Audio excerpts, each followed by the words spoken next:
Good evening. Thank you all for coming tonight in the snowy weather up here in Syracuse.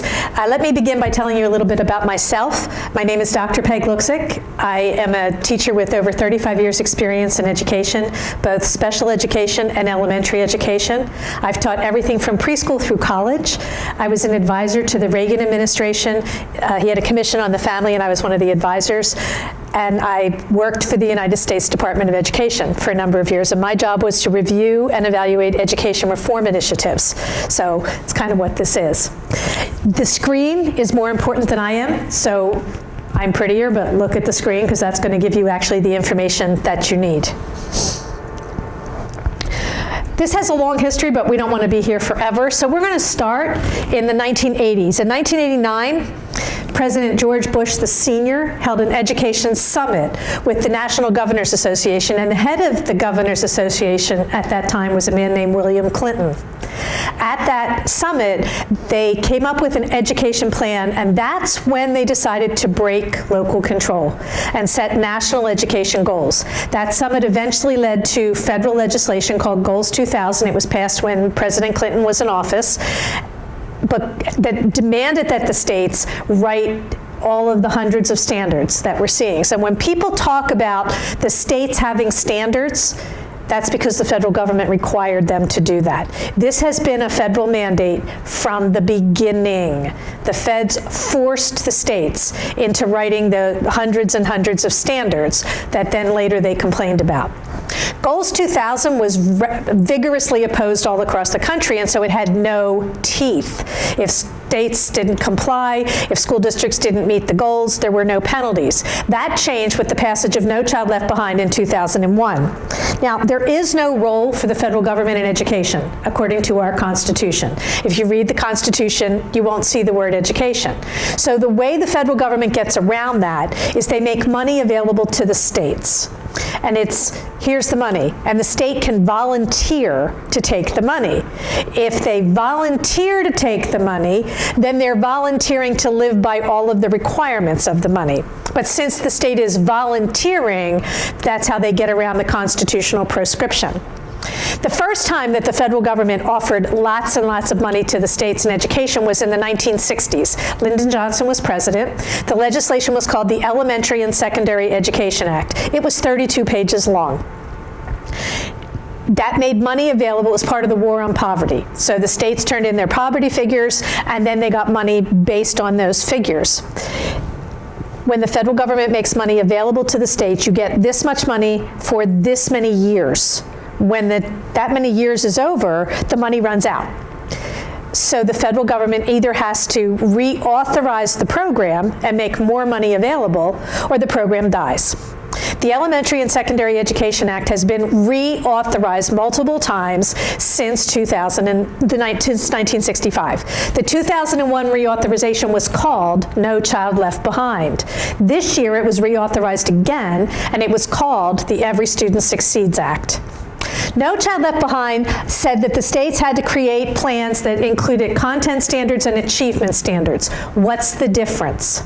A content standard says, this is what the school must teach. An achievement standard says, this is what a child must learn. It was a mandate from the federal government to the individual child. To put that in perspective, let's move it to healthcare. A content standard. Every doctor must give all of their diabetic patients this much insulin. An achievement standard. Everybody in this room has to have the same blood pressure. Can I mandate that you all have the same blood pressure? Of course, well, I can, but that's not going to make it happen. Your ability to learn is as unique as your blood pressure. Yet the federal government attempted, through this legislation, to mandate achievement. The states were told that they had to have these standards. They had to apply to every public school child in the state in math and reading and eventually science. The states had to set up levels of achievement. The highest level was called advanced. Proficient, which would be passing. Basic was like a C- or a D. You knew something, you weren't actually failing, but you really didn't know what it was. The States then were required every year to show that the kids were making progress based on state assessment tests, and the legislation mandated that by the close of the 2013-2014 school year, every state demonstrate that 100% of the students in that state were proficient in math and in English language arts by a state assessment. So the states had to create these state assessments, and they gave them, No Child Left Behind mandated how often they had to be given, and then there was a timeline, and every year the state had to get closer to that 100% standard. But the states could define proficient however they wanted. Now, No Child Left Behind has died. This year, or actually last year, the U.S. government reauthorized that original Elementary and Secondary Education Act. It was called the Every Student Succeeds Act, or ESSA. So what are the differences? Because what you are told is it got rid of a lot of federal mandates, it returned control to the states. So let's look at it.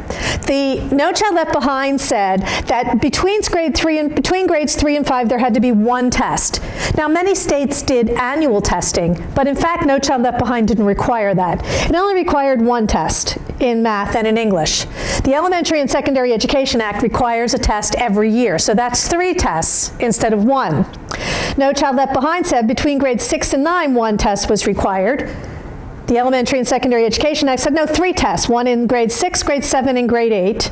And then No Child Left Behind said 1 in high school, and the Every Student Succeeds said 1 in high school. So the mandated number by the federal government in No Child Left Behind was 3, but Every Student Succeeds mandates 7 tests. So that's an increase in the federally mandated testing requirements. No Child Left Behind said there had to be a 95% participation rate, but the language and the law didn't really talk about parental opt-out.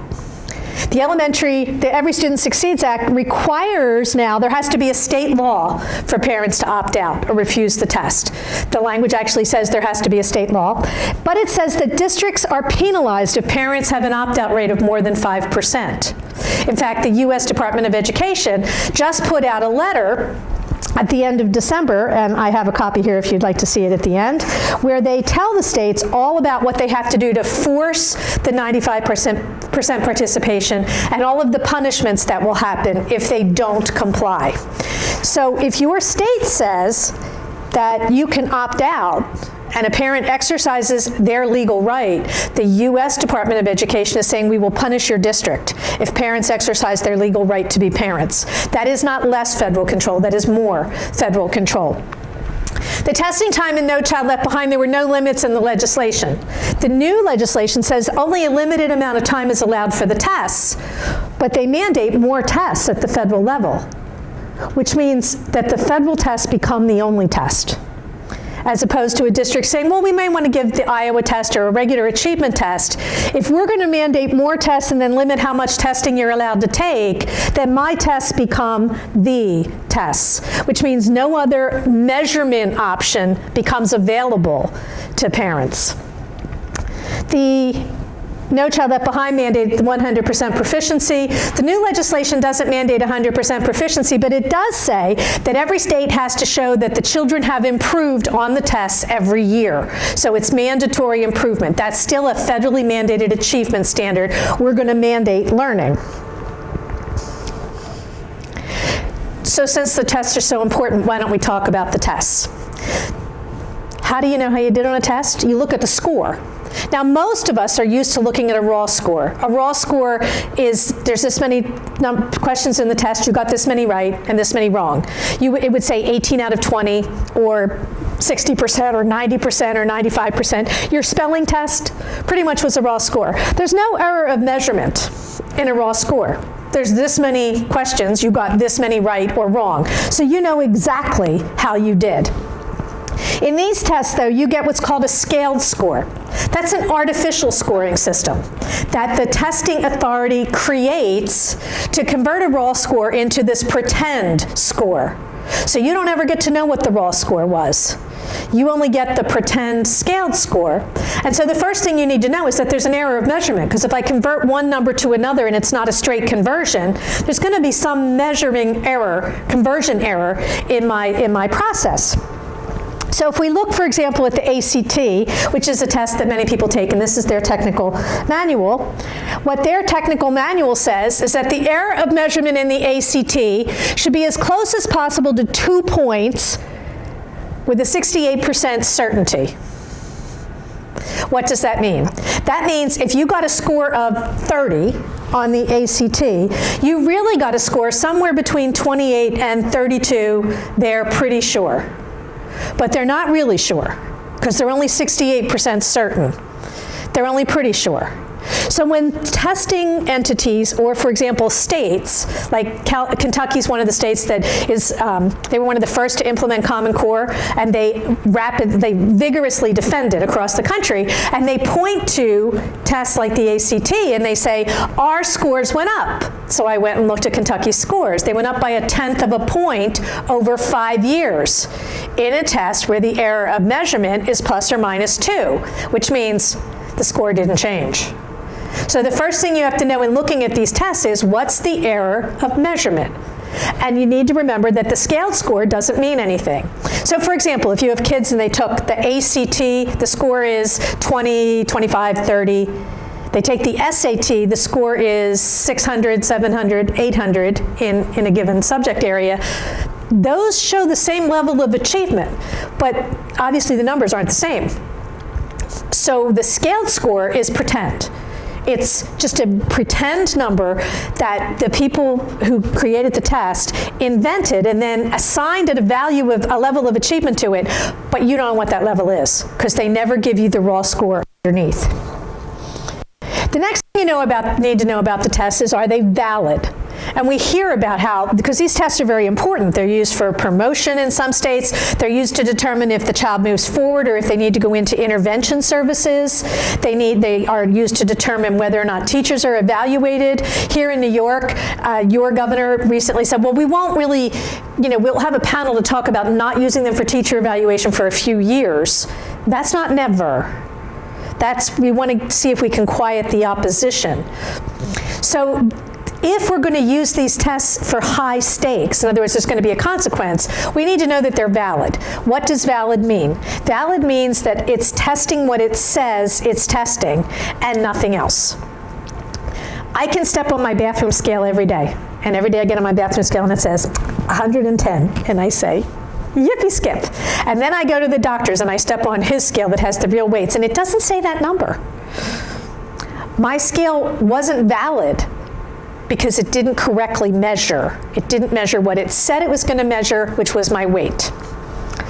So, are these tests valid? We're going to skip that. One of the things that happens in the testing is kids walk into the classrooms. We don't know if that child was sick. We don't know if their dog died last night. We don't know if their parents are in the middle of a divorce. We don't know if they didn't get breakfast. So they take the test, and we get a score back. But nobody knows for any given score, what are we measuring? There was a teacher right here in Rochester who was at a public event and stood up and talked about how one of the children in her classroom had seen her mother shot on the front porch of her home in a drive-by drug-related shooting. The mother was not involved in the drugs, she was just a drive-by. And you expect that little girl to take a test and think it's going to mean anything after watching her mother die in front of her on the front porch of her home? But you don't know which kids they are. So when you look at that score, is it really their math score? Or did you just measure the fact that their dog died last night? Now, in any given testing population, about 10% of the kids will have one of those extra factors, except when children live in poverty.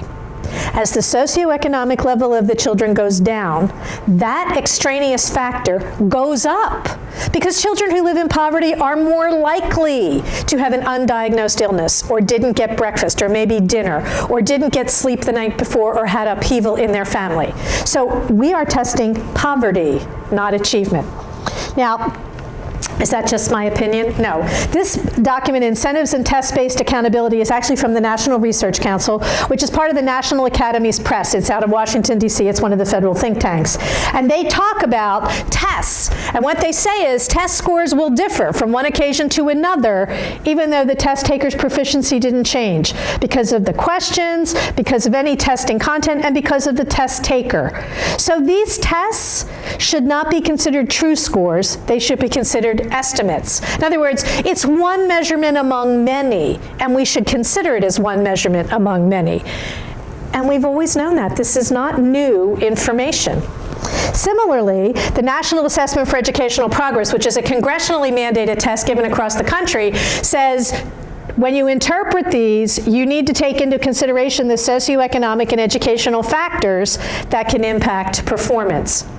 We've always known that these tests are not valid. We've always known in educational testing experts that these tests don't really measure achievement necessarily. And you've always known it too. Remember when you or your children took the SATs? How many scores did you have to send to the college? At least 2. You had to send every college at least 2 scores. Why? Because one might be a fluke. They knew these are not actual measurements. They're indicators. And yet in this system, we treat that state assessment as if it's made of gold. We talked about the connection with poverty. This is actually from the USA Today, and what they say is they talked about all of the international tests and how American students did so poorly, especially as compared to Finland, which does very well. But the article says only 5% of the children in Finland live in poverty. So what these 2 researchers from Columbia University did was they went through the test results and they removed any American district with a poverty level of more than 20%. So that still cuts in Finland's favor. We were first in the world because socioeconomic level matters. Here in New York, your state Department of Education actually mapped in 2014 the correlation between the test scores and poverty. The little red dots, that's the poverty level, the achievement level, the poverty level of the district. Here's the achievement level of the kids. As the poverty level grew, achievement dropped. And it's almost an exact correlation. This is English language arts. They did the same thing for math. In math, not quite as close of a correlation because you see a lot of the red dots at the top, because math is not something that you necessarily bring from your home because you learn it in school. So math is more closely tied off into intellectual development than cultural factors. But the correlation was still more than 30%. So these tests test and then punish poverty. Yet we want to close the achievement gap. The tests are what are called criterion reference tests, and if you've been involved in this, you'll hear them talk about it. In a criterion reference test, there's a right answer and a wrong answer. The other kind of testing is a norm reference test. That's testing on the curve. You know, you hoped everybody flunked and you hated the kid who got a 95% because then it moved the A way up higher. Criterion reference test is like your spelling test. If everybody spells all the words correctly, everybody gets 100. If everybody spells them wrong, everybody gets a 0. You're judged against the information content, against the criterion. In this system of testing, though, what the states did, and you've seen this because your kids got these papers, little Johnny was proficient. So instead of them, when you took the state assessment, saying little Johnny got 6 out of 10 correct, the state told you whether or not little Johnny was proficient. And in order to be proficient, he had to get what's called the cut score. Like in football, you make the cut or you don't. So here in New York, it's like a 1 through 4 or 1 through 5 scale. And so if you were 2, you were proficient, you know, above a 2 or above a 3. That was the cut score. A cut score is a pretend number. Usually you get to know this many children were proficient. You don't get to know what the number means. You just get to know who was proficient. Well, how do they set a cut scores? This is from the Educational Testing Service. It's their own primer on cut scores. And they begin by saying that you make adjustments that increase the likelihood that the cut scores will support the purpose of the assessment. In other words, what do I want this assessment to say? I'll move the cut score to make it say that. The document goes on to say exactly that. There's no objective method.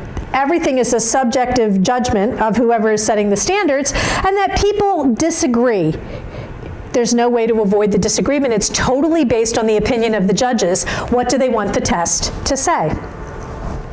The document concludes by saying it's impossible to prove that a cut score is correct. So, here in America, this is a study from Princeton University. So the SAT, you make it or not, and you get these artificial scores. Researchers from Princeton found that some of the colleges, especially the elite ones, if African American students took the SAT, they added 250 points to their score. If Hispanic students took the test, they added 185, but if Asian Americans took the test, they subtracted 50. And there was actually an article in the Los Angeles paper about it, where they explained this to Asian American parents and said, well, see, the goal of the score, because remember you adjust the score to meet your policy, the goal of the score was diversity, and they said if we didn't do that, 4 out of every 5 admittees would be Asian Americans, and didn't these Asian American parents think this was terrible? They actually didn't. They wanted their children to get what they earned. Now, we can debate that forever, but the point is, you didn't know that, did you? So when you looked at that score, you thought it was actually showing an achievement level, and it wasn't. It had been manipulated because you didn't get the raw data. Here in New York, this is how you guys set your cut score. So a 3 was the cut score, 2 wasn't good, not proficient, and a 3 was proficient in your last exams. And this was an article that was written 95. Educators came together.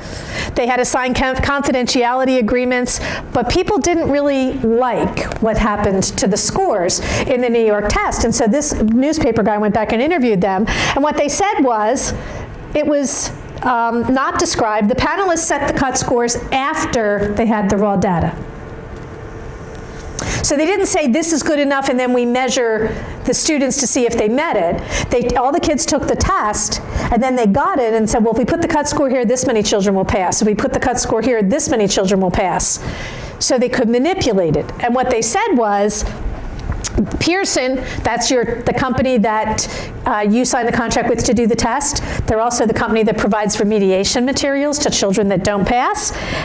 And the teacher said, we all knew that most of the student scores would be substandard because the process was manipulated in order to get the predetermined outcome. But again, parents didn't know that. In the test itself, and you're a Park State, starting in grades 6 and 7, they can use a calculator when they take the math test, which means all they have to be able to do is punch a button.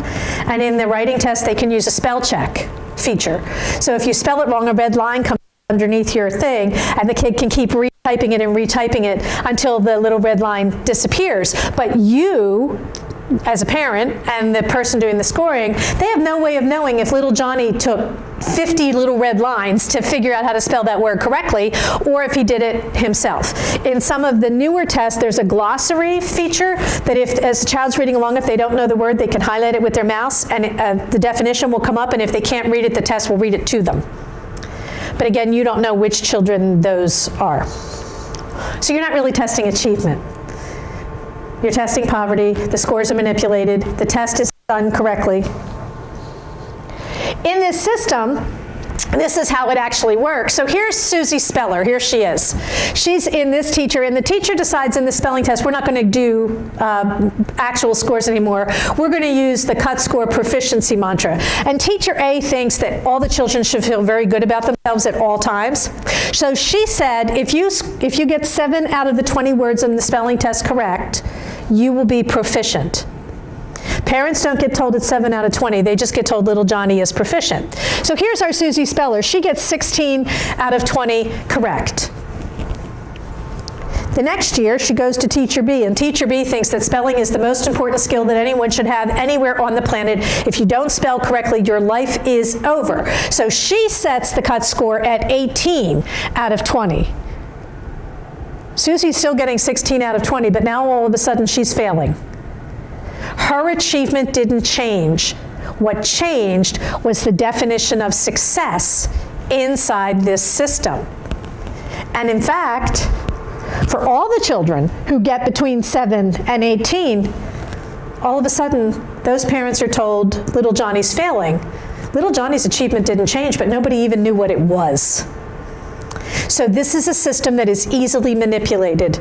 So you have no idea what your child is actually doing. In my state of Pennsylvania, the Algebra 1 test, in the first module, there were 9 possible points. If you got 3 of them, you were proficient. That's a 30%. I don't know any parent on the planet who, if little Johnny came home with a 33% on their paper, would say, congratulations, you're proficient. We would use other words. But nobody knew that that's what they were doing. And I debated the Pennsylvania Secretary of Education on television and brought the paper and showed it, and she said it was really not very nice of me to point that out. But she did not refute it.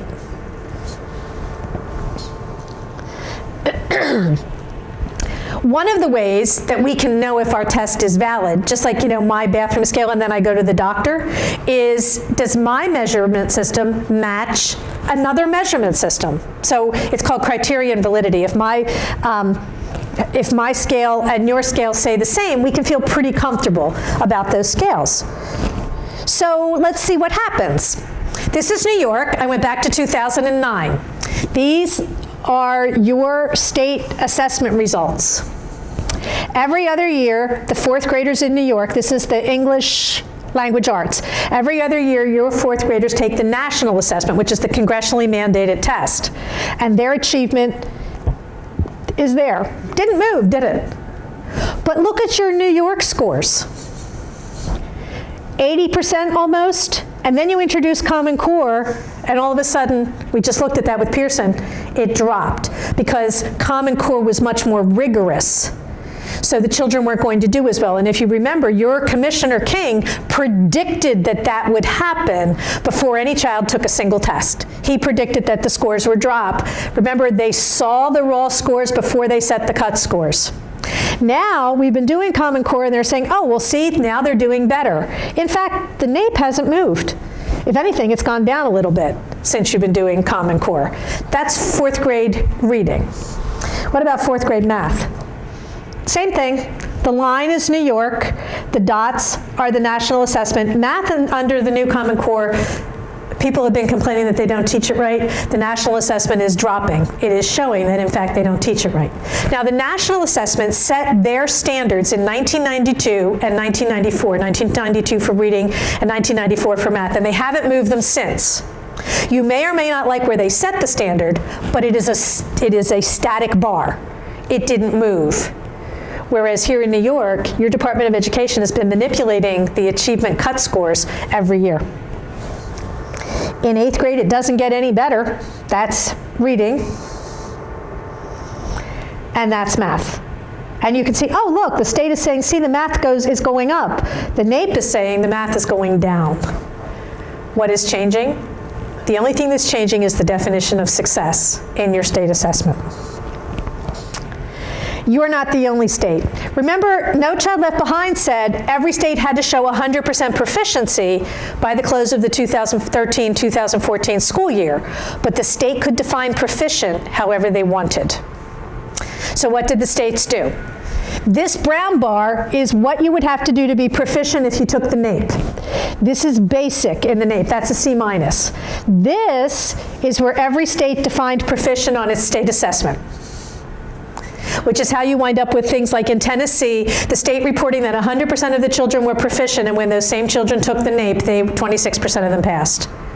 Not one single state defined proficient at the achievement level that the NAEP used. Only 8 defined proficient at the achievement level the NAEP would call basic, and 42 states defined proficient at a level that the NAEP would call failing.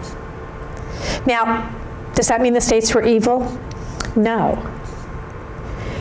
If we told every doctor in the country, all of your patients have to have the same blood pressure, And if they don't meet the proficient level on their blood pressure, you will lose your medical license. But you can set that blood pressure level wherever you want. Where would the doctors put it?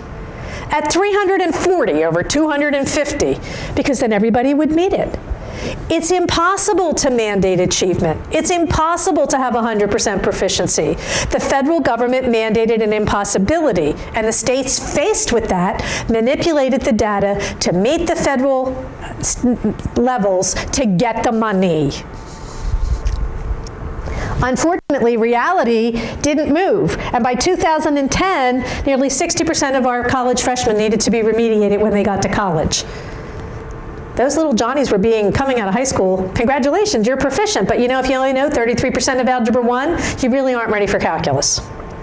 So when they got to college where the bar didn't move, a problem arose.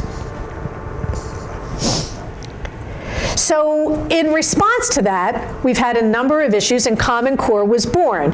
And now we have the new Every Student Succeeds Act, which you're hearing is returning control to the state and getting rid of Common Core. This is the language right out of the new Every Student Succeeds Act. Remember I told you the Elementary and Secondary Education Act originally was 32 pages long? This bill is 1,062 pages, and our congressman had 2 days to read it before they had to vote on it. How many congressmen do you think actually read that bill? I would bet 0, because in 2 days you don't have time to read 1,062 pages. I've read the bill. So this is the state plan, and the state has to develop a plan to set standards. In doing this, their plan must comply with the Individuals with Disabilities Education Act, the Rehabilitation Act of 1973, the Carl D. Perkins Career and Technical Education Act of 2006, the Workforce Innovation and Opportunity Act, the Head Start Act, that's 5, the Child Care and Development Block Grant Act of 1990, the Education Sciences Reform Act of 2002, the Education Technical Assistance Act of 2002, the National Assessment of Educational Progress Authorization Act, the McKinney-Vento Homeless Assistance Act, that's 10, and the Adult Education and Family Literacy Act. So when your state writes their plan with their standards, they must prove to the federal government that they are complying with 11 different pieces of federal legislation. How much control do you think your state has? Additionally, you submit your plan, you send it to the secretary. The secretary can only disapprove a plan if the secretary determines that the state fails to meet the plan. The secretary has to tell the state why. The state can change the plan to get the secretary's approval or not, and the state can request a hearing with the secretary, who then can say yes or no. They can't get past the secretary. There's no appeal past the secretary. They can't disagree with the secretary. The U.S. Department of Education's word is final. How much control do you think the state has? In your state plan, and here's the assessments. Now in the language, and when you debate this, what they say is, these tests do not evaluate or assess personal or family beliefs and mindsets, attitudes, or disclose personally identifiable information. So you think, oh, they're not testing attitudes.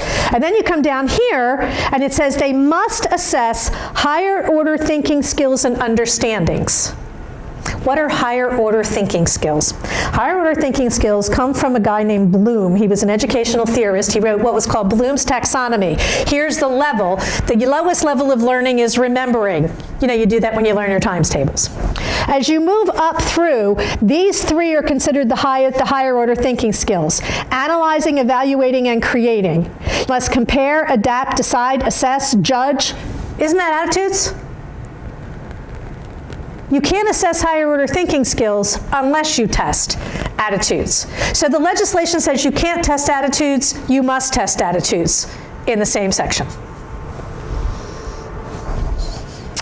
The legislation says that all of the that the state has the right to develop and administer computer adaptive assessments.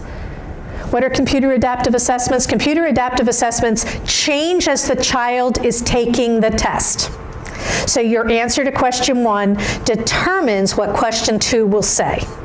which means you and you and you can sit in the same classroom at the same time and take 3 different tests, except nobody knows that that happened. And your scores do not reflect that the questions were different. Here in New York, you told Race to the Top that your secondary school students would leverage computer adaptive tests that adjust to each student's performance. So if this question was too hard, the test will make the next question easier. If this question was easy, the test can make the next question harder. But nobody knows that that happened. Nobody knows what questions the child saw. Additionally, because each question is, like question 2 is predicated on answer 1, the child can't skip a question. So for example, when I was in Massachusetts a couple of months ago, they're also a park state, a parent came and told me about her 6th grade daughter who was taking the test, and the question, it was like question 5, asked about whether or not her parents were at home when she got home from school. And the little girl was sort of uncomfortable with that question and didn't want to answer it. So she hit next on the computer, and she got an error message because, so your answer to question 6 depends on what question 6 you see depends on what you said in question 5, so you can't skip it.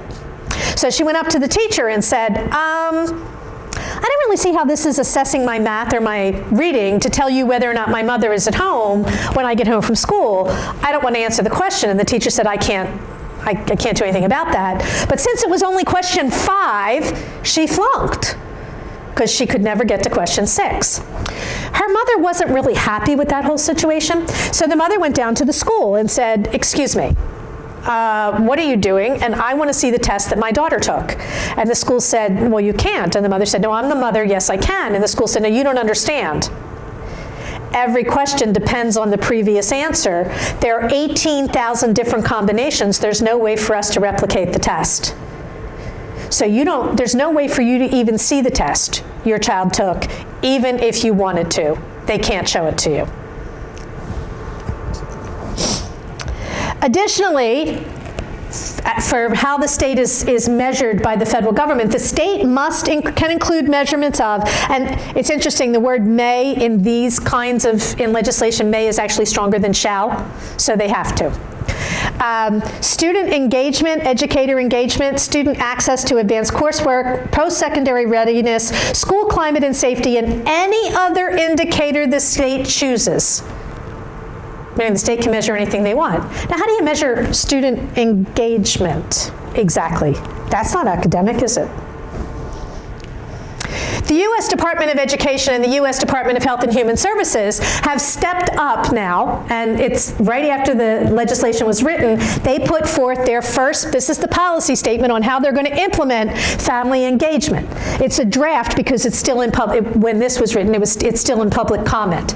And in their draft, the first thing they said is family engagement is the systematic inclusion of families as partners in children's development, learning, and wellness. Isn't it nice to know that the government is choosing to include you in the development of your own children? It goes on to say that it is the position of the department that early childhood programs in schools recognize families as equal partners in improving children's development, learning, and wellness across all settings and over the course of their child's developmental and educational experience. The government recognizes you as an equal partner. You're the senior partner. They're the hired help. The government has just changed the status of every parent. You are now one voice among many. It goes on to say that their principles of effective family practices is embedding effective family engagement practices in educational settings is to establish a culture where families are seen as assets and partners in their children's development, learning, and wellness by the government. That the government's going to see you as their asset and their partner. And that we need to combine professional expertise with familial expertise to promote shared learning and responsibility for children's healthy development, learning, and wellness. Encourage two-way communication by valuing family input on all aspects of the child's life and development. How dare they? The federal government is going to tell schools they must value our input. They don't own the children. We do. This legislation says exactly the opposite. In fact, when the new Every Student Succeeds Act was being debated, Representative Tim Ryan, he's from Ohio, stood up and said, there's a new way of educating our kids. There's a new Common Core developing. It's mental discipline and the physical health of our young people. In fact, he was talking about social and emotional learning. The same people who wrote the Common Core in 2013 wrote this Knowledge, Skills, and Dispositions, and what they said was that the Common Core is foundational, but they're not sufficient, and that we need to move into testing dispositions, which are behaviors and capacities and habits of mind. And then they gave us a chart. Dispositions is on the far right. It's small, so I made it bigger. Where'd that go? There it is. Agency, initiative, resilience, adaptability, leadership, ethical behavior, social awareness, and empathy, and self-control. The government's going to teach those things. This becomes part of every child's plan, which is the family engagement and the higher order thinking skills.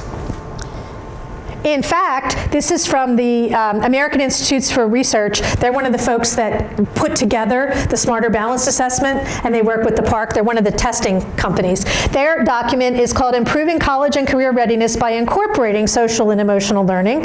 And what they say is there's 5 components: self-awareness, self-management, social awareness, relationship, and responsible decision-making.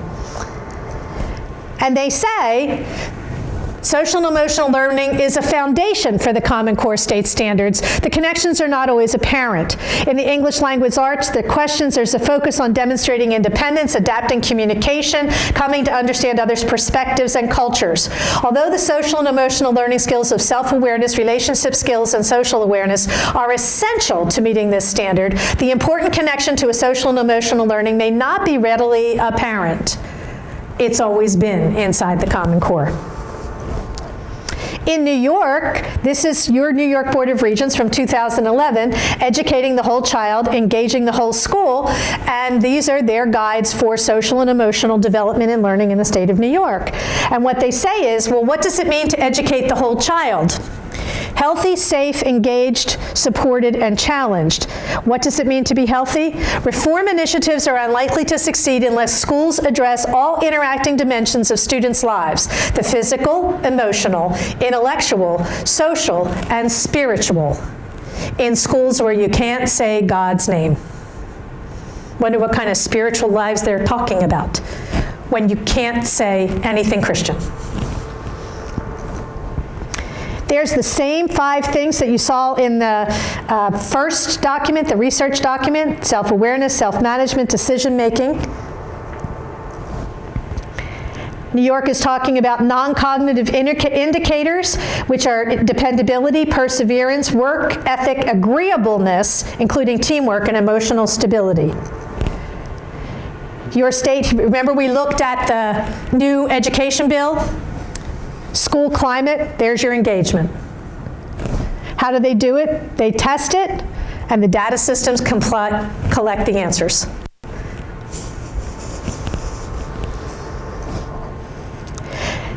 They would never do that. They did it before. This is from the 1980s. It was called the EQA, the Educational Quality Assessment. It was originally given in the state of Pennsylvania. It was given with federal funds. There were quality goals. What did they test? The first goal was citizenship. These are their own documents. Objectives in the factual domain were not considered in developing the scale. They wanted to know what would be the motivating conditions about how a person would act if we change conditions. We want to know what would it take to change your behavior.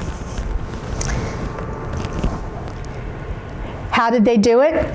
It was, they were testing the psychological notion of threshold. What set of conditions would bring about the desired responses? So the child's given a sample situation.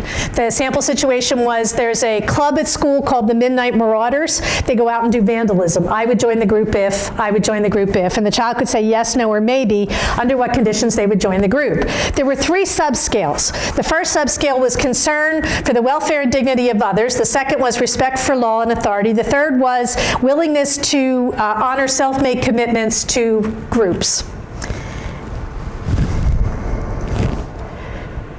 The second one was self-esteem. They tested your locus of control. Are you an internally motivated person or an externally motivated person? And so they gave you a set of different circumstances to see how you would behave and how you feel about yourself. And as each one went through, the subscales here were you self-confident? Did you feel like you could control your environment? What were your relationships with others? And what was your self-image? There was a norm reference score. The child could say, there was a whole bunch of statements, and the child could say they were very true of me, or not mostly true, mostly untrue, or totally untrue. And the norm reference was 3, 2, 1, 0, depending on whether the statement was positive or negative, and they rated the child with their peers. But in every one of these scores, there was a criterion reference scoring. There was a state desired attitude, and they scored it. The final score was tolerance toward others.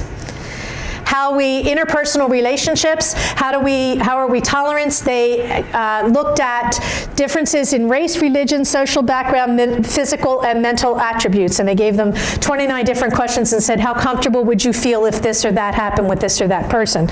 And the goal was to make the child score how tolerant the child was to different lifestyles, different religions, different whatever. And again, there was a criterion reference score, and the criterion was that they were supposed to be very comfortable with many different things.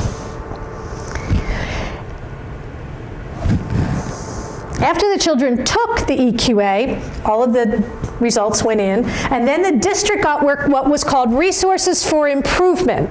This is the resources for improvement in citizenship. The resources for improvement were designed to make the child do better on the test the next time they took it, so that more children would have the state desired attitude. And the resources for improvement were validated projects, meaning that they were tested by and reviewed by a joint panel of the United States Department of Education and the National Institute for Education. So the federal government was creating and validating curricular programs to change the attitudes of the children, attitudes that they scored in the EQA. They would never do that now. This is the McGraw-Hill, it was 2010, on how these new state assessments, you see psychometric issues. The seminar went on to define psychometrics as the measurement of psychological variables, like intelligence, achievement, aptitude, and personality traits. And both the Smarter Balanced and the PARC implement those processes. In the PARC in Maryland in 2013, they had another conference in how to put this stuff all together. And what they said was, we need to determine if the children are college and career ready. We need to assess the full range. Remember that social emotional learning where they said there's a bigger range? We need to assess the full range. We need to assess the full range of performance, and then we need to come up with all the data to make this happen. And again, they're talking about measuring the full range. And then they said, this is how we do it.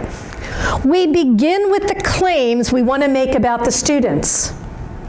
Then we gather evidence to support our claims. We design the tasks to create the evidence to support our claims. This isn't how much do you know. This is, we decide what this test is going to say.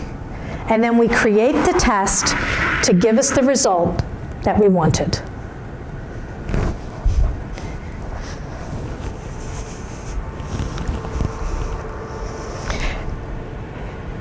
This is from the Washington Post, talking about the PARC test not being valid or reliable and how they're basically experimenting on children. Here in New York, your own educators, one of your, she was a former principal, she was a teacher of the year, actually built an anonymous blog so teachers could go online and put some of the questions from the PARC.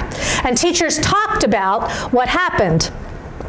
23 students opted out of this classroom. 3 times were in tears. Children saying, I thought I was smart, I guess not. I'm stupid, I can't even take a test. One little girl carved the words, I'm stupid, into her own wrist. Why? Well, this is the 6th grade test, and here's one of the selections that the 11-year-olds were supposed to read. As a result, the location of the cloud is an important aspect as it is the setting for the part of the artwork. In his favorite piece, Nimbus d'Aspremont, the architecture of the d'Aspremont Linden Castle in Rechem, Belgium, plays a significant role in the feel of the picture. The contrast between the original castle and its former use as a military hospital and mental institution is still visible. You could say the spaces function as a plinth for the work. Do you know what a plinth is? How many 11-year-olds do you think know what a plinth is? 8th grade. This is probably one of my very favorite ones. This is 13-year-olds about, they had to read about some amusement parks. Paradoxically, we posit that our fear of children being harmed by mostly harmless injuries may result in more fearful children and increased levels of psychopathology. And they're 13.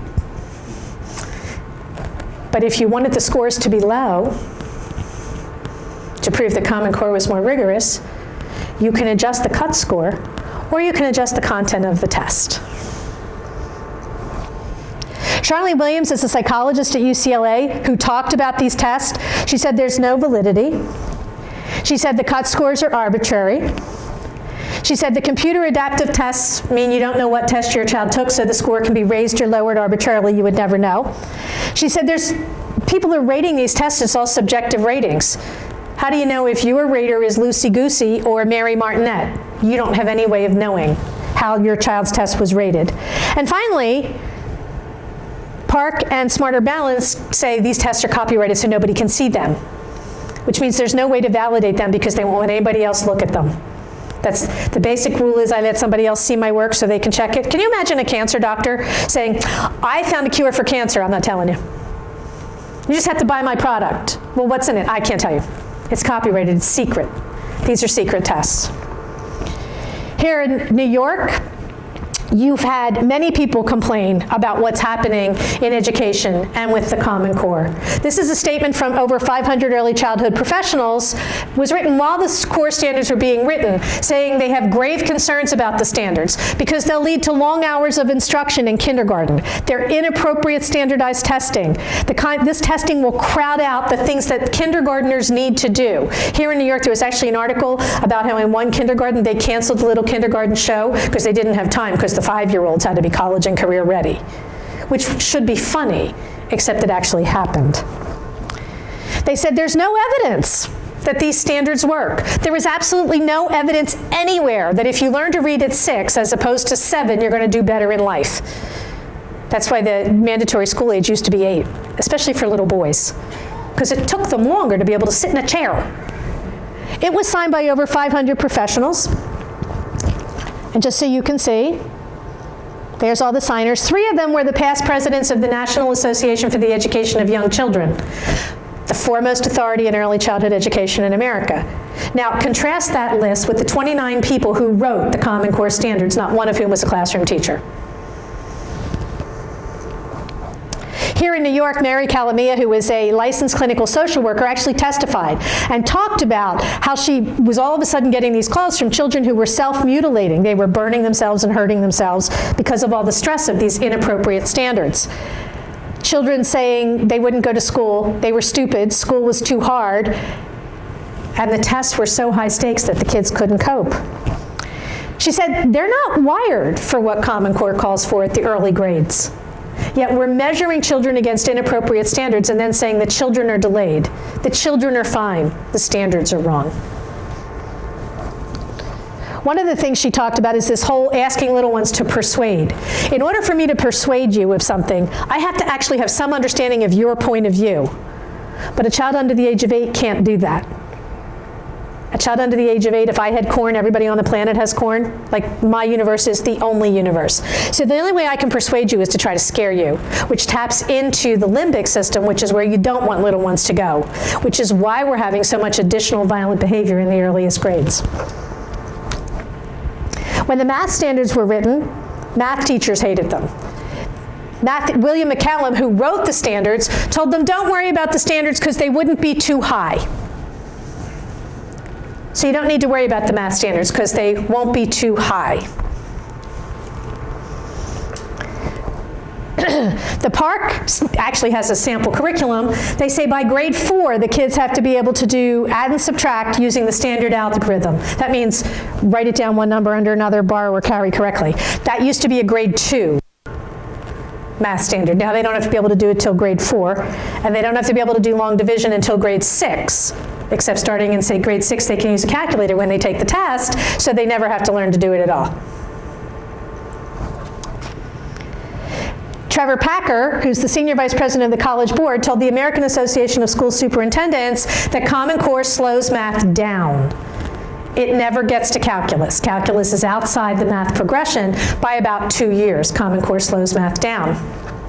The National Center for Education and the Economy, which is a federal think tank, talks about what does it mean to be college and work ready, and they say being ready to go to a community college.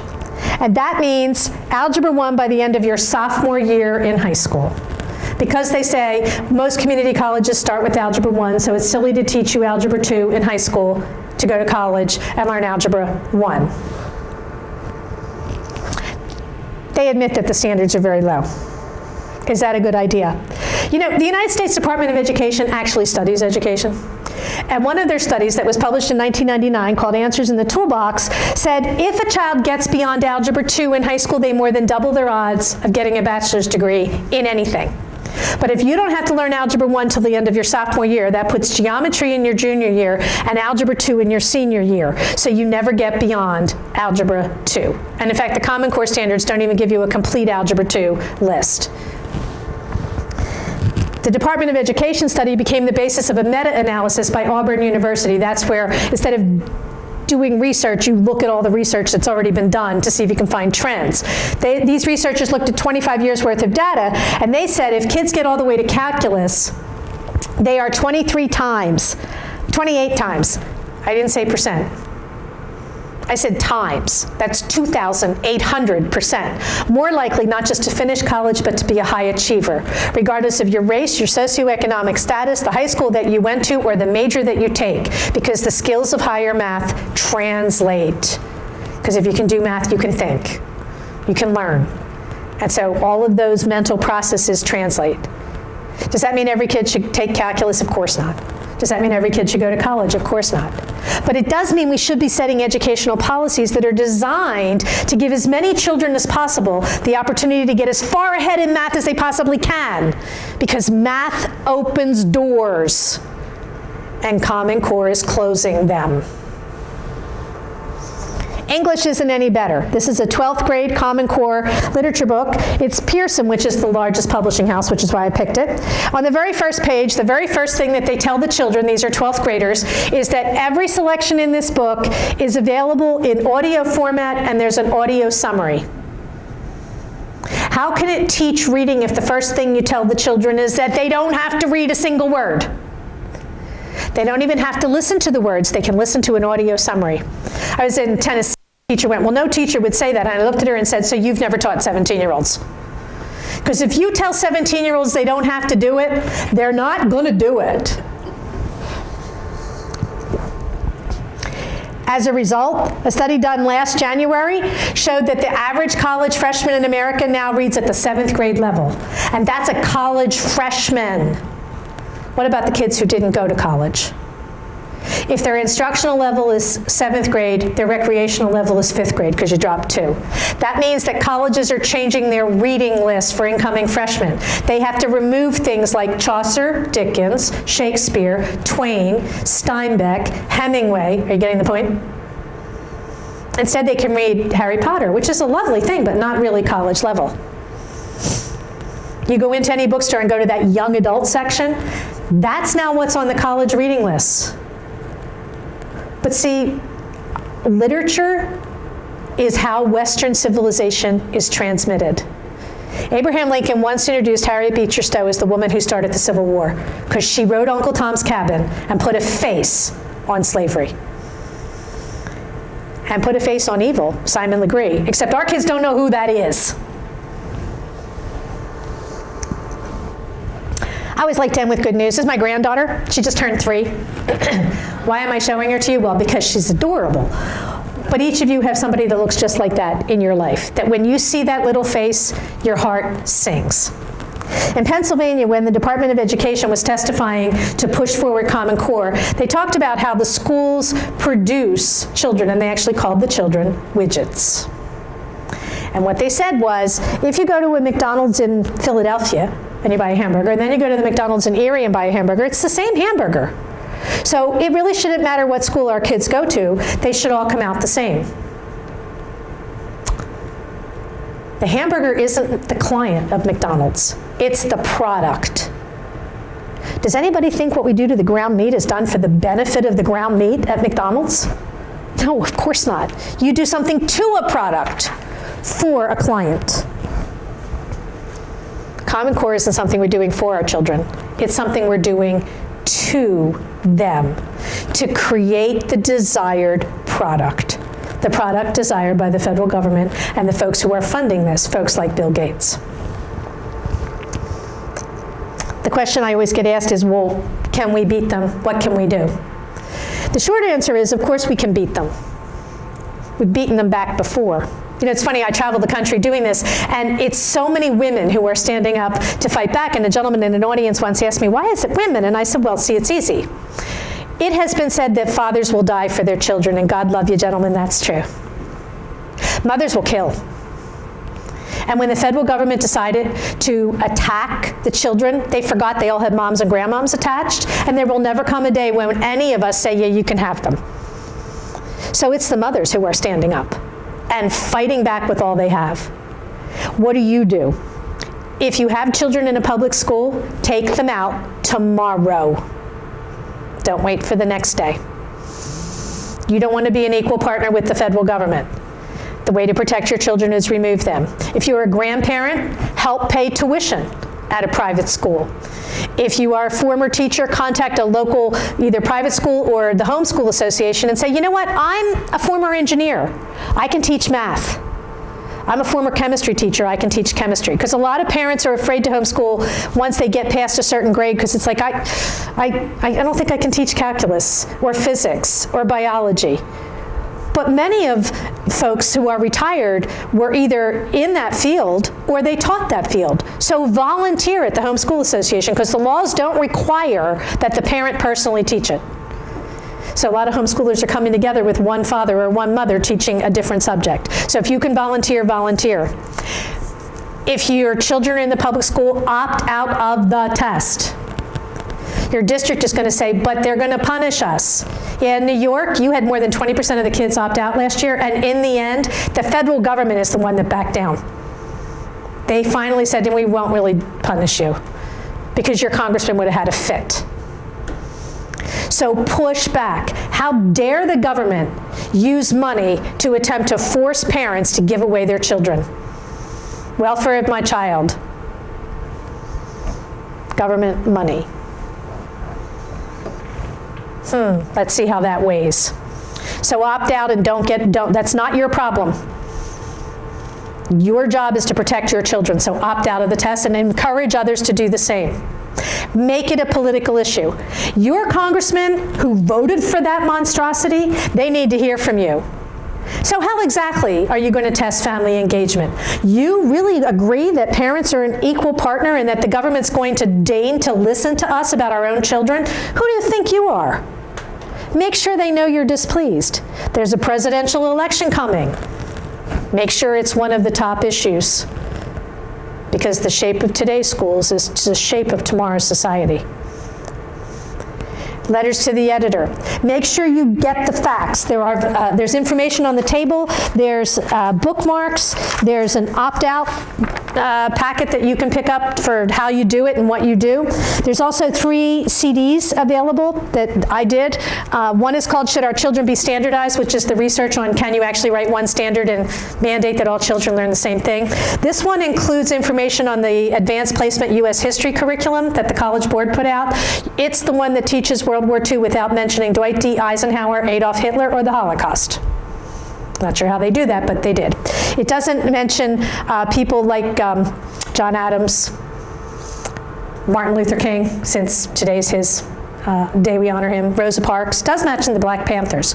Doesn't mention the Holocaust, does talk about how the Japanese Americans were interned. Should our children learn what happened to the Japanese Americans?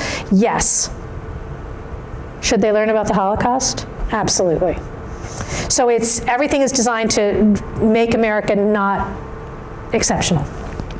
The second one, Invalid and Unreliable, actually walks through in more detail how the tests don't measure what they say they're going to measure and what a travesty they are, and they use all the available research. And the third one is specific to New York, and it gives you more information on what your Race to the Top grant says, how your state assessments actually were evaluated. It gives you some of the scoring rubrics. We asked for $10 for each because I roll that around to just make more. So it's a circle for me. The worst thing you can do is nothing. You know, I told you I was an advisor to the Reagan administration, and President Reagan used to say, freedom isn't part of our blood. It doesn't get transmitted with our DNA. We have to work for it. We have to defend it. We have to teach it to our children. Or we might become a generation that has to tell our kids and grandkids about an America where people used to be free. I have no intention of having to have that conversation with my grandchildren. I came here tonight to tell you the facts and to beg you to join me. Thank you.